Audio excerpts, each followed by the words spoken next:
It's only now in his 50s that Craig has been able to stop and appreciate the small things. The fine arts student has been transformed in part by his trusted service dog Ruby. I've taught her to smell my fear and distress, so she can actually advise me or nudge me with her nose before I'm even feeling it. The father of 4 has post-traumatic stress disorder or PTSD, but Ruby helps keep his attacks at bay with those little nudges, enough to help him reset his thoughts. That's had a massive effect on centering me and allowing me to be rather calm and centred throughout the day. Craig was sexually and emotionally abused as a child. He went on to experience intermittent periods of homelessness and often lived dangerously, leaving him with physical injuries. He's also struggled to forge and maintain friendships or ongoing employment, and before Ruby, he drank heavily.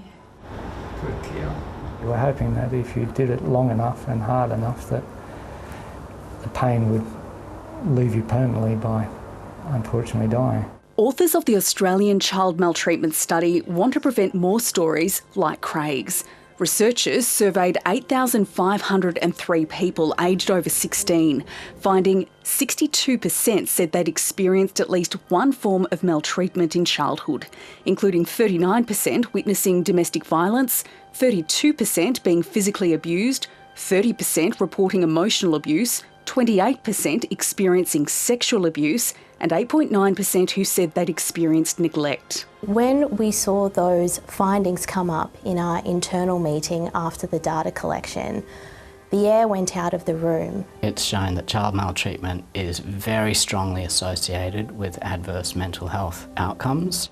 Ben Matthews is the report's lead author. He says people maltreated as kids are almost 3 to 5 times more likely to have a mental health disorder, 4 times more likely to have attempted suicide in the past year, and 6 times more likely to be dependent on cannabis.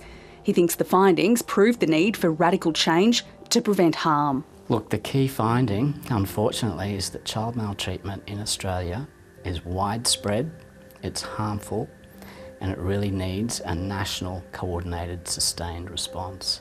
The National Children's Commissioner has reviewed the study and is aghast. I think we are failing children in this country. She wants to see the creation of a Federal Minister for Children or a national task force. If these shocking findings do not trigger urgent action by government to make child wellbeing a national policy priority, then what will? The federal government has been briefed of the findings, with the Attorney-General, Mark Dreyfus, describing them as shocking. He says the data will be used to develop better policies. But with the budget fast approaching, advocates and those with lived experience say they want to see action now. Early intervention, I think Ben, he's on the money with that. The well-being of our future generations depends on it. Penny Timms, ABC News. And if you or someone you know is experiencing distress, please contact Lifeline on 13 11 14 or the Kids Helpline on 1800 55 1800 or via their website.